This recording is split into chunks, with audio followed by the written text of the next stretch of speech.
Allendale, New Jersey, by the way, and also make a little plug for her reading series that she's organized for over 16 years at the West Milford Township Library. It's called Circle of Voices, and this upcoming Monday, November 2nd, they'll be reading, are they poems by Emily Dickinson or? Yeah, so the upcoming meeting is an Emily Dickinson night, so it starts about 6:45, and she wanted me to invite everyone to that. So she's also a poet in residence at the West Milford Township Library as well. But what we're here tonight to do is help her promote her latest book, which is called Luna. We have copies over here after the reading for purchase. It just came out. It's literally hot off the press, Aldrich Press. And upcoming is another book called Wonders that's being published by Little Lantern Press. And Laurie, what is that projected for? That's going to be probably the end of the year, and that's Alice in Wonderland / Wizard of Oz. That's why it's called Wonder. Okay. It's kind of cool because it's the 150th birthday of Alice in Wonderland. When it's coming out. Yeah, and so we had to do a prototype for the painting, and people don't know that once you do the book and they accept it, you have to come up with an image for the cover. So that was my image, which was Michael's painting. So for the 150th anniversary of Alice in Wonderland. Yeah. So And they're celebrating that here at the library too, at Caldwell Public Library. Yep. So there's an event. I do have a pocket watch on me if you guys want me to. So and that's called Wonder. So we're really happy to be announcing that too as well for 2015. Yeah, and Gertrude Stein and Other Salons.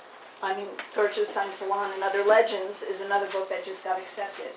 Oh, Blue right. Horse Press. And that's So that'll be out. 2016. That's 16, Yeah. 2016. Right.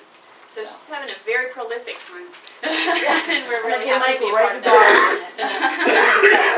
Okay, so here also to introduce Laurie is Amanda Kabukin.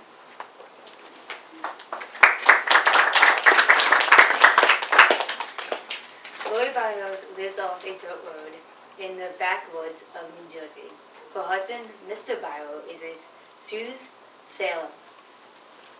He spends most of the night playing the banjo to the cat. This gives Laura space to create her breathless workscapes. She sees them as few creatures which have escaped from the cage of her imagination and established a free life in the shared world. She likes it best when her poem run away from home, refuse food, bit the hand that feeds them. Mr. Byro blinks out, "Oh, Susan." The cat cries, chases the poems into the woods. Sometimes after midnight, she comes back with bloody paws. Laura is available for Tupperware parties and stay night. She makes fondue and molds marzipan. She was born under the sign of wanton desire. Her Mars and Neptune are perfectly aligned. Thank you.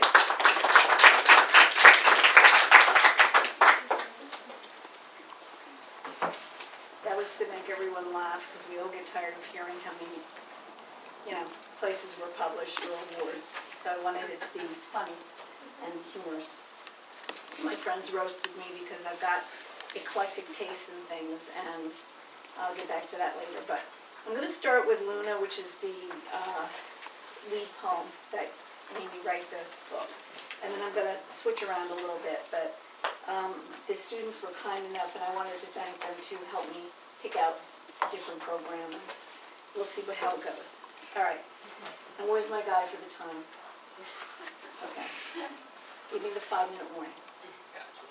Okay, I'll start reading and you guys don't have to applaud, okay? I find that a little distracting, so unless you feel really compelled. So we're gonna start with Luna.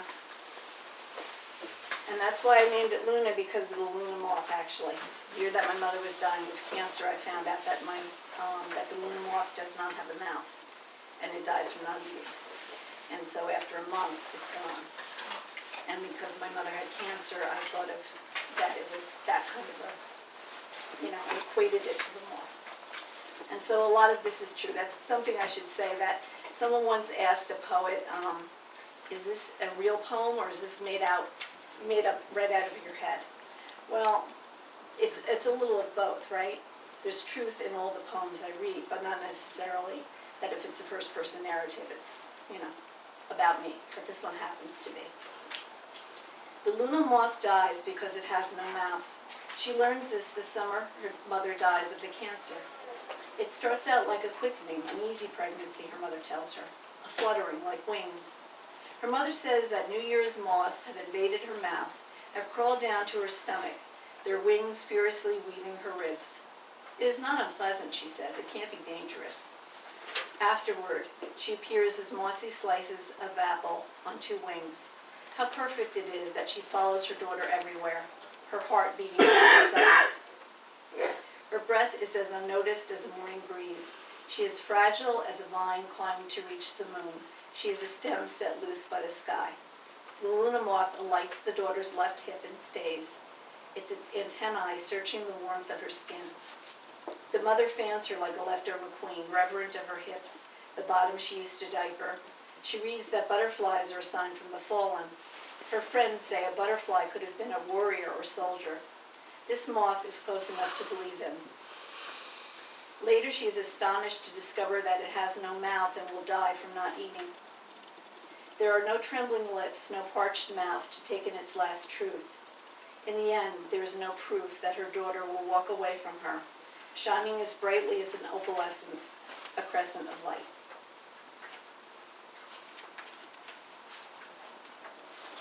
Okay.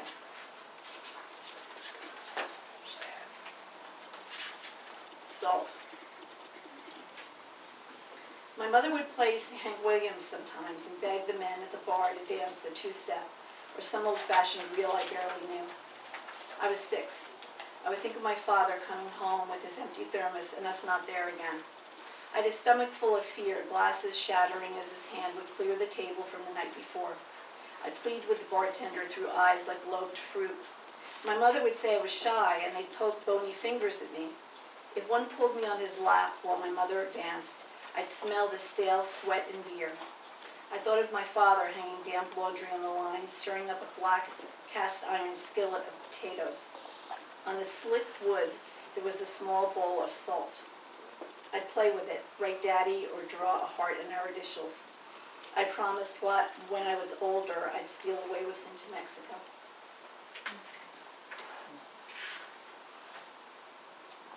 Peace. I was wearing a P ring for a long time because we had there was a robbery, we lost our, jewelry for a while. And so this was the only piece of family jewelry I had left. And so my dad's name is Paul, so I started wearing that and people would say, what does it stand for? And they had all kinds of P words. So not so pleasant. They said, well, pisser, but in a good way. Okay, peace. I wear the ring my mother bribed my father with, the bold P, before they were sweethearts, almost to sweeten the deal. He married a woman from a raging family. My grandmother, afraid for him, never let him forget, and he in turn would never cut what could be untangled. He would never hurt us with goodbye. My brother Paul promised me a sign. When I dream of him now, he has no wound where the cancer snaked through his body. He is strong and sure in his winter coat. Sometimes you can come back whole. The last look he gave me was that my knowledge of his dying grieved him, his walk through that shaken globe alone. His look was like the silence we would share right before supper, a full table of plates all proper and settled before my mother's arm would hiss across the table, shattering glass. The look he had for me in the end was we should wait until later when we could make all things understood. when the perilous moment had passed, when the silence and almost forgotten peace would start trembling in.